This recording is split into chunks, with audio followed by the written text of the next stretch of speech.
हाय, hello, नमस्कार. मी वैष्णव पिसे. माझ्या मिनी ब्लॉगमध्ये तुम्हा सर्वांचं स्वागत आहे. आज मी तुमच्यासोबत शेअर करत आहे आमच्या शाळेमध्ये 26 जानेवारीचा हा कार्यक्रम. तर सर्वांना कार्यक्रम आवडल्याच्या नंतर लाईक आणि सबस्क्राईब करायला विसरू नका. आणि कंटिन्यू व्हिडिओ पहा, लाईक आणि कमेंट करायला विसरू नका. तनाही में फरियाद को याद कर सकते हैं, वीरान को आबाद.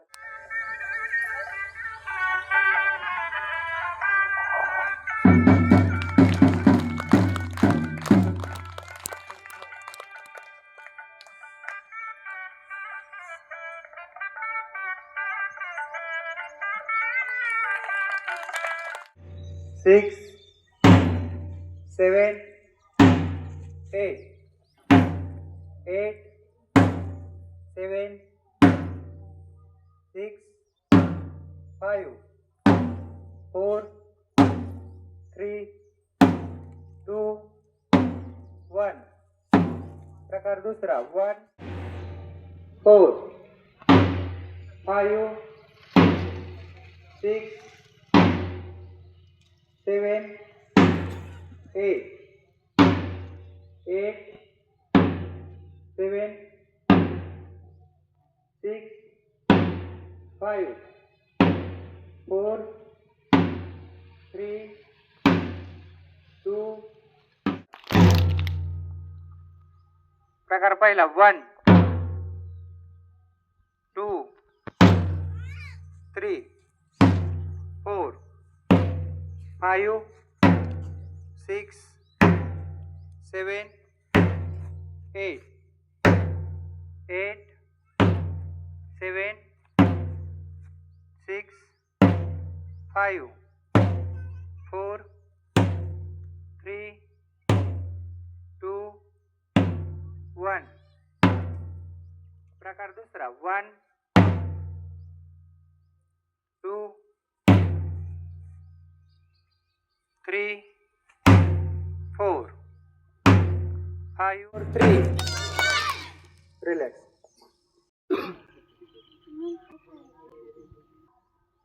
Thank you, Jai Hind, Jai Bharat. We are celebrating Republic Day. Republic Day is the national festival of India. This is a very special day for all Indians. We love our country very much and we feel proud to be Indians. Thank you, Jai Hind, Jai Bharat. We are celebrating Republic Day. Republic Day is a national festival. Thank you, Jai Hind, Jai Bharat.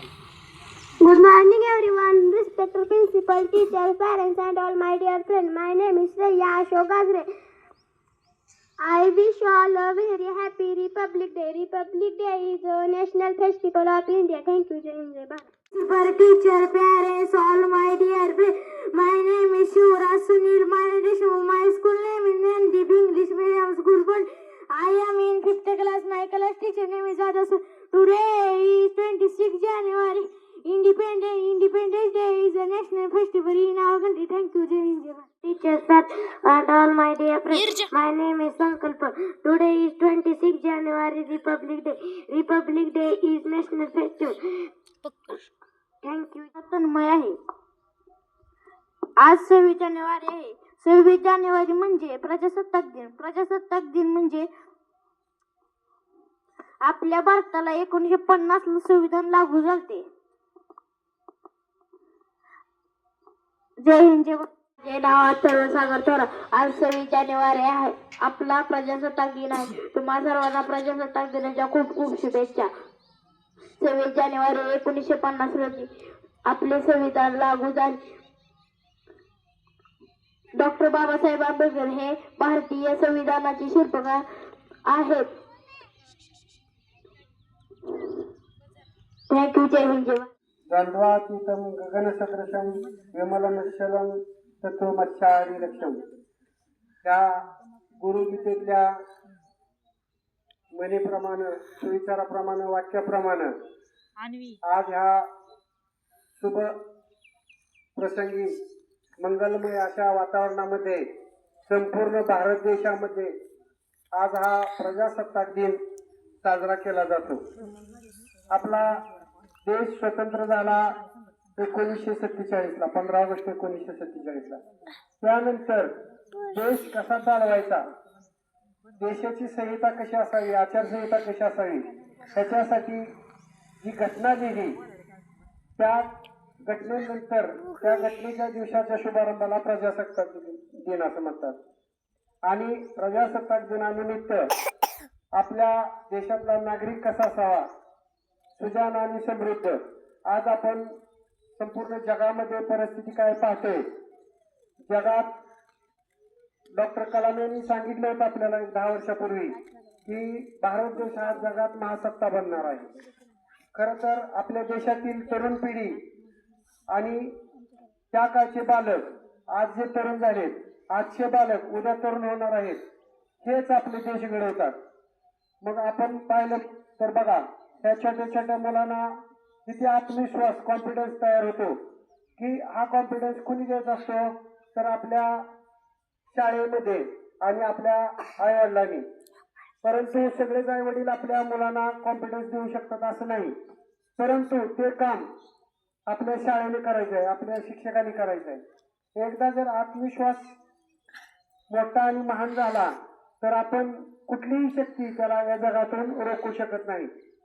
बघा, तुम्ही जर ठरवलं की आपल्याला आज उठून सकाळी पंढरपूरला जायचंय चालत, तर त्यांनी मनात ठरवलं तर नक्की आपण त्या ठिकाणी पोहोचू शकतो. तसंच आपलं देह मोठं असलं पाहिजे. आपण या शाळा जरी छोटीशी असली तर आपलं देह मोठं पाहिजे. आज खरं तर आम्ही सत्कारासाठी एका आपल्या गावातल्या पालकांना बोलवलं होतं. एक सगळ्यांना आनंदाची बातमी सांगायची आहे की लहानपणी आपण 2008ला शाळा चालू केली त्यावेळेस असं वाटायचं की आपली मुलं कुठेतरी परदेशात शिकायला जावी, आणि आज ते आपल्या गावामध्ये खरंच सार्थक झालेले आहे.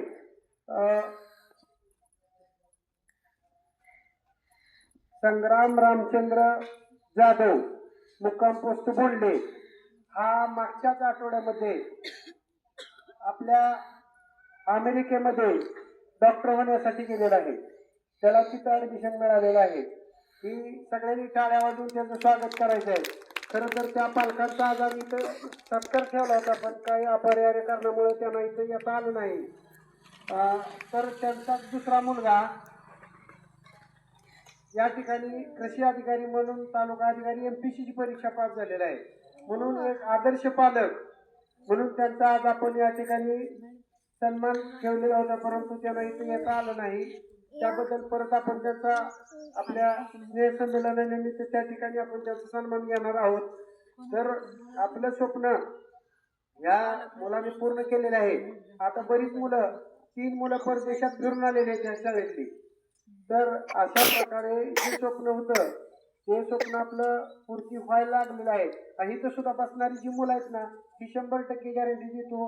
तुम्ही फक्त विश्वास ठेवा, तुम्ही फक्त त्यानंतर चांगलं पुढे शिक्षण द्या की नक्की मुलं घडतात आणि असं काहीतरी गावचं नाव कमवतात.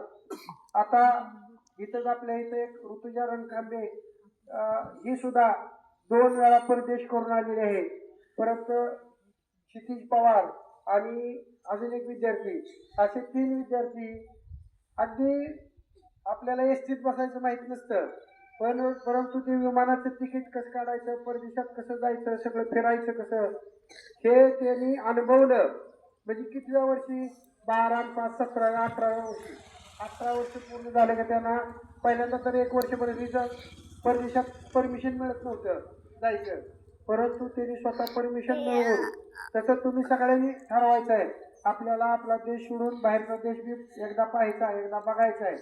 ही जर कॉन्फिडन्स असला तुमच्यात तर तुम्ही बी फिरचाल आणि तुमच्या आईवडिलांना, आज आपण पाहतो आईवडिलांना बी आपण परदेश दाखवू शकतो. हे विश्वाची माझी कर अशा म्हणणाऱ्या ज्ञानेश्वर महाराजांनी सगळ्या विश्वाचा त्यांना अंतर्ज्ञानातून अभ्यास केला. त्यांना हिथं एका ठिकाणी बसून सगळं विश्व कळत होतं. म्हणून आपल्या देशाची संस्कृती चांगली आहे, आपल्या देशाचं मान चांगलं आहे, आणि त्यासाठी आपण हा टिकवण्यासाठी हे लहानपणी जे संस्कार आहेत हे संस्कार आपण या शाळेत जास्तीत जास्त देण्याचा प्रयत्न करतो. शिक्षणापेक्षा संस्कार महत्त्वाचे आहेत. आज आपण बघता पिढी कुठे चालली आहे. आज ज्याच्या घरी संस्कार आहेत ते घर अतिशय समृद्धपणे समाजामध्ये मानाने उभा असतं आणि तेच मान सर्वांना मिळावं एवढीच ईश्वरचरणी प्रार्थना करून मी माझे लांबलेले भाषण थांबवतो. जय हिंद, जय भारत. सगळ्यांनी मोठ्याने घोषणा द्यायची आता. माझं बोल. भारत माता की. ही पूर्वी एक गुरुजी असायचे आम्हाला. तोंडल्यात घोषणा दिली की बोलण्यात ऐकू यायची. तुमची इथल्या इथं सुद्धा ऐकू जात नाही तर मोठ्याने म्हणायचं भारत माता की. वंदे